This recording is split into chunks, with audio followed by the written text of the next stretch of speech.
I need you to move forth in this with that in mind. As we go throughout this lesson, I want you to just keep that in mind and see if you can see yourself in this. Now,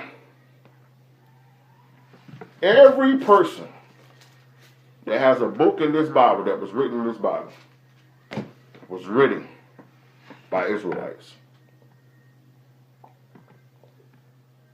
Not Jewish people, not people who practice Judaism.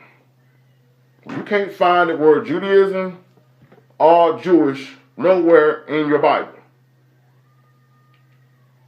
Every person from Genesis to Revelation who wrote a book in this Bible was an Israelite. Why am I mentioning this? If those who just joined us, we're in Psalms 147, verse 19 through 20. Give us verse 19. He showeth his word unto Jacob, his statutes and his judgments unto Israel. He hath not dealt so with any nation. Okay, so listen to what the Most High is saying here. He said he declares his word unto Jacob. That means Jacob was the name of the third son, Abraham, Isaac, and Jacob. And his name, when he wrestled with the angel, became Israel. And he's saying here, his statutes and his judgment he gave to Israel. And what is the latter part of that? What is the latter part of that verse? What is the first part of verse 20? He had not dealt so with any nation. With any other nation. All right? So everything that in this book comes from what we got from the Israelites. Not Jewish people. It's all Israel. People were not being called Jews until Israel, the northern country of Israel, when it split, was ran in by the Assyrians. There was no such thing as a Jew. Everybody was an Israelite until only thing that was remaining was Judea. Verse 20. He has not dealt so with any nation, and as for his judgments, they have not known them. Praise ye the Lord. So he's telling us right here that there is no other nation that knows anything about his commandments, know anything about his law, know anything about his statutes, but Israel. Okay? Let me give you the New Testament precept to go with that so you won't think that this was just of the old. Go to Romans 3. So we can see Paul confirm this in the New Testament. Now once again, I need to stress to this because what you're seeing today versus what is truth as far as the Bible is concerned is two different things. You don't see anywhere in here where they were practicing Judaism. There wasn't such thing as the religion of Judaism. And we're going to learn in the weeks to come where that even came from. But right now, I need to set this foundation for you to understand what the truth was and where it started. Romans 3, verse 1. What advantage then hath the Jew? Or what profit is there of circumcision? Okay, so he's asking right here. Paul is asking, he said, what is the advantage of the Jew? Remember I told you that those of Judea, which was only left in the time of Christ, was the tribe of Judah, tribe of Benjamin, and the Levites. Okay? And because they were Judeans, people would call them Jews. But the nation is Israel. Okay? And he's asking here, he says, what advantage have then the Jew? What is the profit of the circumcision? So when he goes into saying circumcision, that is inclusive of all of Israel. Because Israel was the only nation that was circumcised. If you go back in Genesis 12, when Abraham was first brought in by the Most High, he wasn't a Jew. Okay? He was a Hebrew. He wasn't Jewish. Okay? He was Hebrew. And one of the things that the Most High told Abraham to do as a sign and a mark to the world was to circumcise all the sons on the 8th day of them being born. So this will be a sign, a physical sign to the world that those who are Abraham's seed was different than the rest of the world. All right, verse 2. Much every way, chiefly because that unto them were committed the oracles of God. So you see here, Paul is saying, listen, the advantage of being the Jew, the advantage of being of the circumcision is much every way, because with the Israelites were the only ones shared the oracles of God. That's why even from the Old Testament to the New Testament, every one of the writers of each one of these books were Israelites. They were not Jewish. They were not practicing Judaism. They were Israelites, following the Most High, the God of Abraham, Isaac, and Jacob. Now, the gospel of Christ was spread across the world by Israelites. Okay? It's very important that you realize that. As we go through this, you're going to get a full understanding from where it started to and where it is and how we need to get back to what the Most High is saying.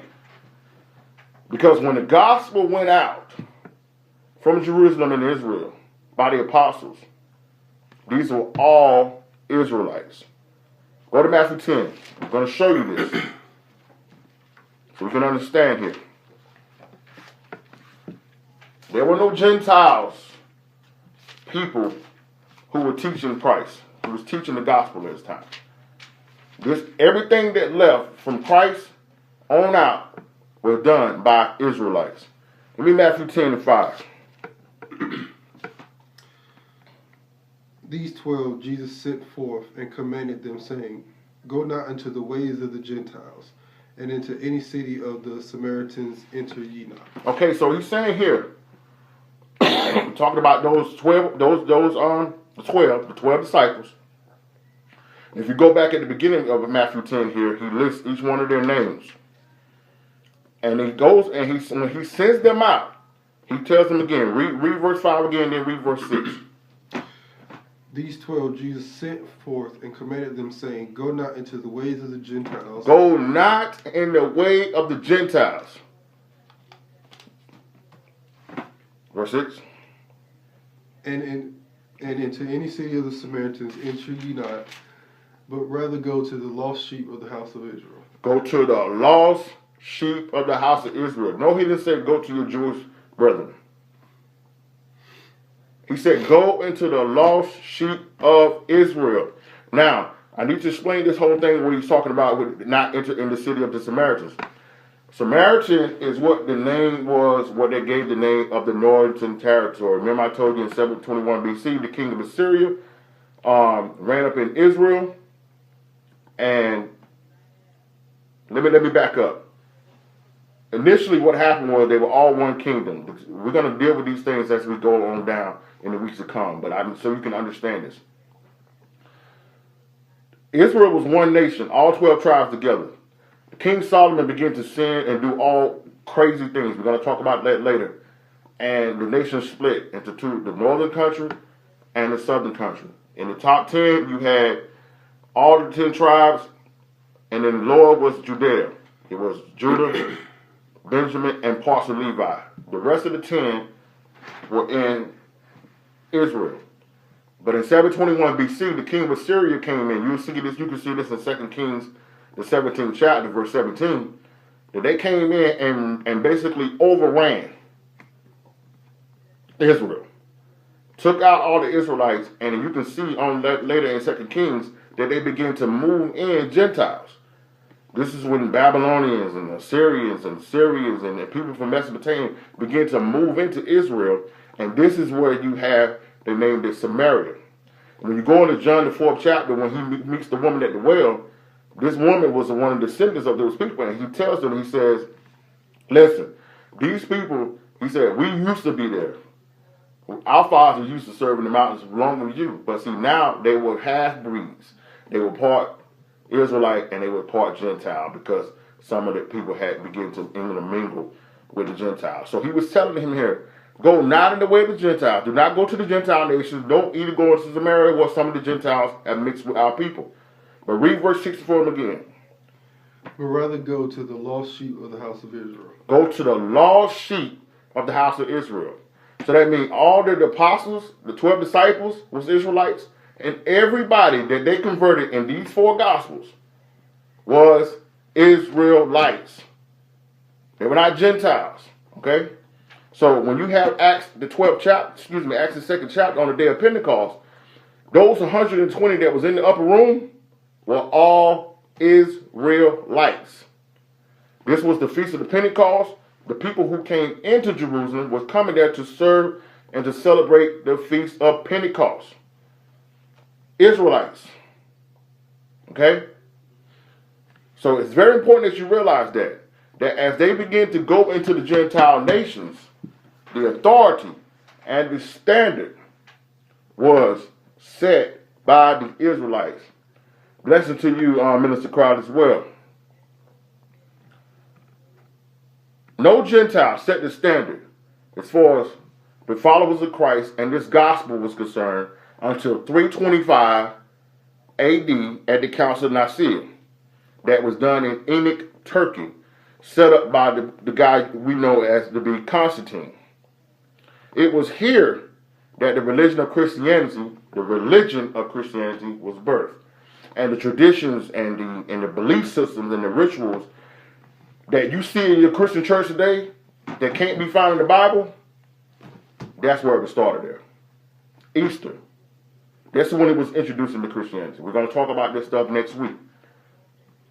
What you call Christmas, what they call Saturnella, all was introduced into the religion at that time.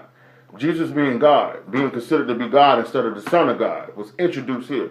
So everything changed about the faith in the gospel once the Gentiles took over the authority and the standard in 325 AD.